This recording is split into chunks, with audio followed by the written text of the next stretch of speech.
It was December 22nd, and I had done my best to ignore it. My house sat in darkness while the neighbors competed for the brightest holiday display. Every house on the block had become a beacon of warmth and cheer except mine. Twinkling lights hung in glowing strands from every window, and inflatable Santas and snowmen sat in nearly every yard, each grinning merrily through the frost. My neighbors' homes seemed to glow with life and laughter, but I couldn't muster the energy for Christmas decorations this year. My house remained dark, an empty, uninviting shape against the snow. I was alone, tired, bitter, wrapped up in my own anger and resentment over things that, at this time of year, should have seemed trivial. I told myself I was fine, that Christmas just didn't mean anything to me anymore, but the truth was that the holiday cheer all around me only made me feel more isolated. It was as if everyone else had found some light in their lives that I could no longer touch, leaving me on the outside, looking in. That night, I lay on the couch, nursing a glass of whiskey, half watching some forgettable late-night show. Outside, snow was falling softly, blanketing everything in a pristine layer of white. The snow transformed the block, making the lights on the houses shimmer, reflecting off the snowbanks and casting a quiet, peaceful glow across the street.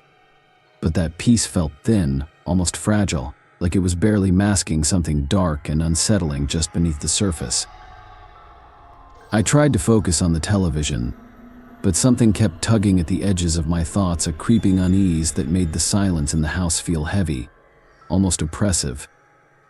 I tried to shake it off, but it lingered, the kind of feeling you get when you think someone might be watching you, even though you're alone. Then, just after midnight, I heard it 3 loud, deliberate knocks on my front door. Each one echoed through the quiet house, sharp and jarring, each one louder than the last. I sat up quickly, heart pounding. I wasn't expecting anyone, and the sudden noise in the silence felt almost violent, an intrusion in the stillness. For a moment, I sat there, frozen, hoping I'd imagined it. But then the knocks came again, harder, slower, each one reverberating through the walls.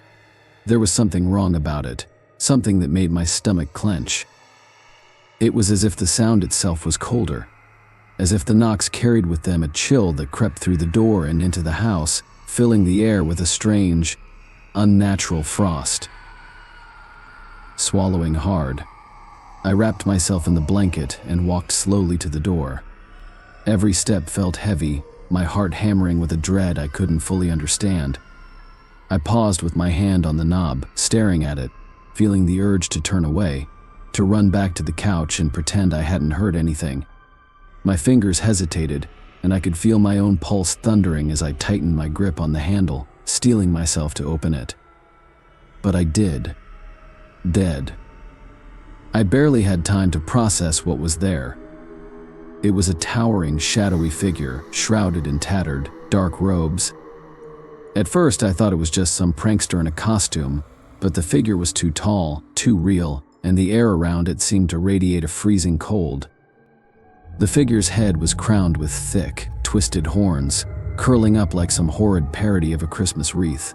The face, that face was monstrous, like a goat twisted into something grotesquely human, its mouth stretched into a grin that revealed sharp, red teeth. The eyes glowed a sickly, predatory yellow, staring directly into mine. I couldn't breathe. The creature just looked at me, and I felt every layer of anger and resentment I'd wrapped myself in crumble. It was as if my soul had been laid bare, and I could feel it assessing me, drinking in every bitter thought, every angry word I'd spoken that year. It knew everything, every dark, petty thought I'd harbored, every insult I'd kept to myself, every flash of envy and selfishness. It felt like it was feeding off them, growing stronger, as I felt myself weakening under its gaze. I shut the door, locking it even though I knew no lock could keep out something like that. My heart was racing, and I felt cold all the way through, like a darkness had taken root in me. The next morning, I barely had the energy to get out of bed. Every bone in my body ached, and every shadow in the house felt darker. like something was lurking just out of sight, watching. That night, I couldn't sleep. Every time I closed my eyes, I saw its yellow eyes, felt the coldness of its touch. I lay awake, listening to every creak, every groan of the house settling, each sound twisting into something sinister in my mind.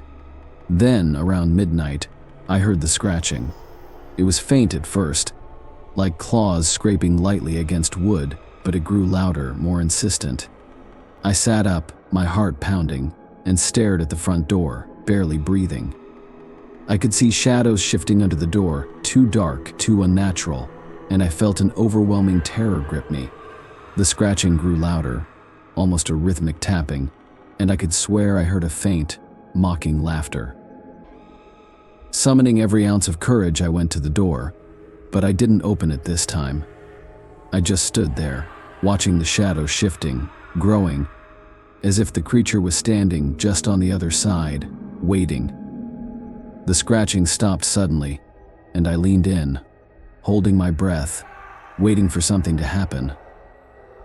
The knocking eventually stopped, but I knew it wasn't over.